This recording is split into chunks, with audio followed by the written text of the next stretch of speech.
Olá, meus irmãos. A aula de hoje nós vamos ver o resumo do poder soberano de Deus para salvar, a lição número 8. O texto áureo diz assim: Não sabes, não ouviste que o eterno Deus, o Senhor, o Criador dos fins da terra, nem se cansa, nem se fadiga, não se pode esquadrinhar o seu entendimento.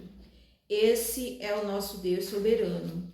Aqui no tópico 1, Deus tem poder para salvar. O subtópico fala o consolo divino. Consolai, consolai o meu povo, diz o vosso Deus. Isaías 40 começa com uma ordem de consolo futuro. Aqui sinalizando que o castigo que o povo sofreria teria um tempo limitado. Então aqui essa passagem citada nos 4 evangelhos também se refere ao pastor, né? Que viria para salvar no tempo oportuno a sua ovelha. Então a glória de Deus se manifestará, ele mesmo virá como pastor para cuidar do seu povo. Essa parte do capítulo transmite então a mensagem de que apesar das dificuldades que nós temos, a intervenção divina será total e restauradora. Então aqui nós sabemos que quando o povo de Israel, o povo de Judá foi cativo para a Babilônia e ali ficaram por 70 anos, veio então o mensageiro de Deus para consolar. Então por isso diz, consolai, consolai o meu povo, diz o vosso Deus. Por quê? Porque ali eles estariam 70 anos na Babilônia, mas Deus falou, construa casas, se casem, façam plantações e também outra ordem que Deus deu. E orem por esta nação, orem por esse rei, orem por seus governantes. Porque se os governantes estivessem bem, o povo de Israel também estaria bem. Então essa foi a promessa. E um dia chegaria então a mensagem que estaria valendo a intervenção divina, porque nós sabemos que o nosso Deus, ele sempre vai dar uma resposta. Aquele povo estava cativo, mas um dia eles iam sair de lá. Então assim eles saíram com a intervenção divina de Deus. E assim o pastor, que nós sabemos que o profeta Isaías foi o maior profeta messiânico que a Bíblia registra, que ele falou muito da vinda de Jesus como servo do Senhor, como ungido, como pastor. Então o tópico 2 fala: o poder de Deus sobre a criação. Ele é o que está sentado sobre a redondeza da terra, cujos moradores são como gafanhotos, e de quem estende os céus para cortina e desenrola como tenda para neles habitar.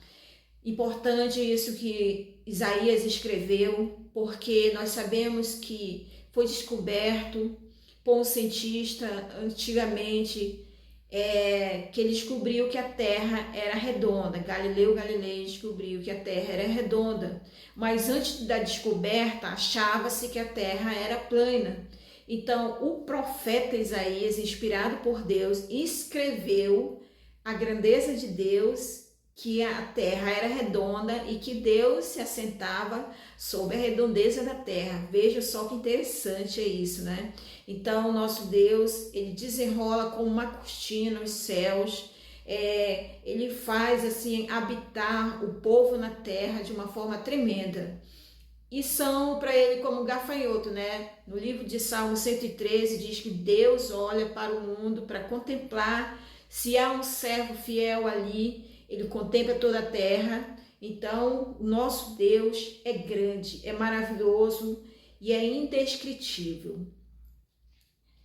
O tópico sobre 3, força para os que esperam no Senhor. Mas os que esperam no Senhor renovarão as suas forças.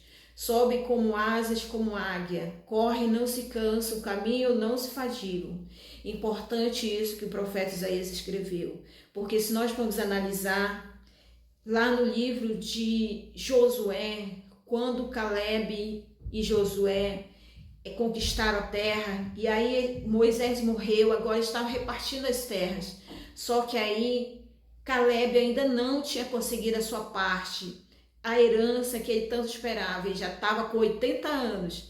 E aí ele foi pedir a Josué aquilo que era de direito. E Josué, não, a terra está lá, os inimigos estão lá. Ele disse, não, me dá que eu quero assim mesmo, porque eu tenho 80 anos e a minha força é como se fosse de antigamente, de quando eu era guerreiro. Então a palavra se cumpre, aqueles que esperam no Senhor renovarão as suas forças, mesmo com tanta idade, eles têm a presença de Deus. Se nós formos analisar como águia, a águia é aquele animal de rapina que quando tem aproximadamente 70 anos, ele vai para a montanha e ali se isola e tira seus bicos, tira suas penas e passa meses ali até voltar as unhas, até voltar as penas, e aí ela sai voando, ou seja, renovou as suas forças, renovou as suas asas. Assim é aquele crente que busca o Senhor, que se entrega inteiramente a Deus. Mão do Senhor fez isso. Vejam só, ser forte. Um ao outro ajudou ao seu próximo de ser forte.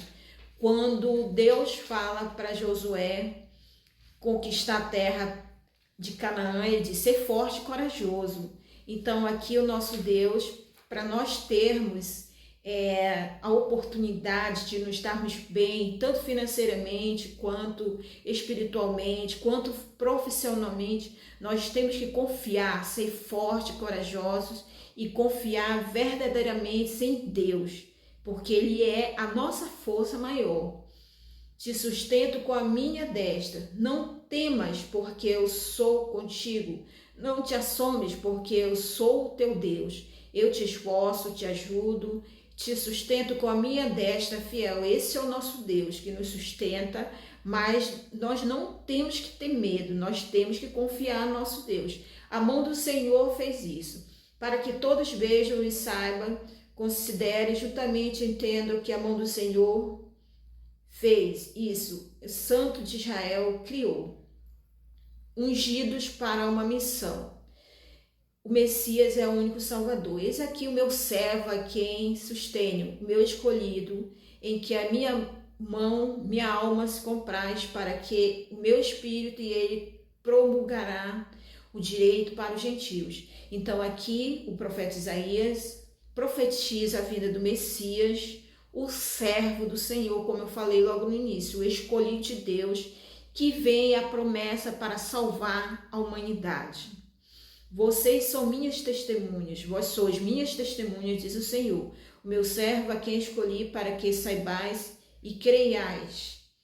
Então, nós temos que ser as testemunhas do Senhor, que vamos levar as boas novas, que vamos transmitir a vinda do Senhor Jesus.